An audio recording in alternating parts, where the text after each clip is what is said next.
రోజులు మారుతున్నాయి. డబ్బు సంపాదించాలంటే ఉద్యోగమే చేయాలనే విధానానికి నేటి యువత చెక్ పెడుతున్నారు. వ్యవసాయం మీద ఆసక్తితో విదేశాల్లో ఉద్యోగాలు వదిలి మళ్ళీ మన దేశానికి వస్తున్నారు. ఆధునిక పద్ధతులతో శాస్త్రీయమైన విధానంతో పంటలు పండించి లాభాలను పొందుతున్నారు. ఈ కథనంలో మనం బ్లూబెర్రీ సాగుతో మంచి ఆదాయం ఎలా పొందాలనే వివరాలను క్షుణ్ణంగా పరిశీలిద్దాం.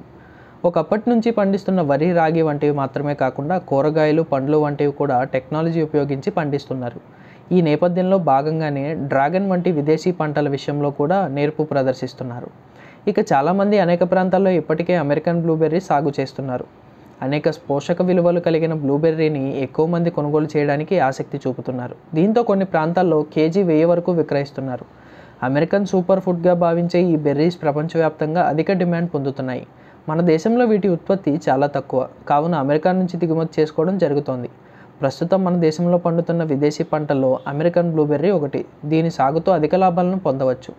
బెర్రీస్ సాగులో ఉన్న ఒక బెనిఫిట్ ఏమిటంటే దీనిని ఒకసారి నాటితే సుమారు 10 సంవత్సరాల పాటు పండ్లు వస్తూనే ఉంటాయి. బెర్రీస్లో అనేక రకాలు ఉన్నాయి. అనేక విటమిన్లు, పోషకాలతో నిండిన ఈ పండ్లకు గిరాకీ ఈ రోజుల్లో చాలా ఎక్కువగా ఉంది. కావున తగిన జాగ్రత్తలు తీసుకుని పండిస్తే తప్పకుండా ఆశించిన లాభాలను పొందవచ్చు. ఈ పంటకు అనువైన కాలం ఏప్రిల్, మే నెలలు అని నిపుణులు చెబుతున్నారు. ఈ మొక్కలు 10 నెలలకే ఉత్పత్తి ఇవ్వడం మొదలు పెడతాయి. కావున ఫిబ్రవరి, మార్చి సమయంలో కోతకు వస్తాయి. జూన్ నెల వరకు దిగుబడి వస్తుంది. దిగుబడి అయిన తర్వాత మొక్కలను కొంత కత్తిరించినట్లయితే మళ్ళీ చిగురిస్తాయి. ఈ విధంగా చేయడం వల్ల ఉత్పత్తి మరింత ఎక్కువ అవుతుంది. ఎకరం భూమిలో సుమారు 3000 మొక్కలు నాటవచ్చు. ఒక చెట్టు సుమారు 2 కేజీల వరకు పండ్లు అందిస్తుంది. కేజీ 1000కు విక్రయిస్తే సంవత్సరానికి 60 లక్షల వరకు సంపాదించవచ్చు. ఈ పంట పండించాలనుకునే వారు అవగాహన ఉన్న వ్యక్తులను లేదా ఇప్పటికే పండిస్తున్న వ్యక్తుల సలహాలు తీసుకోవడం మంచిది.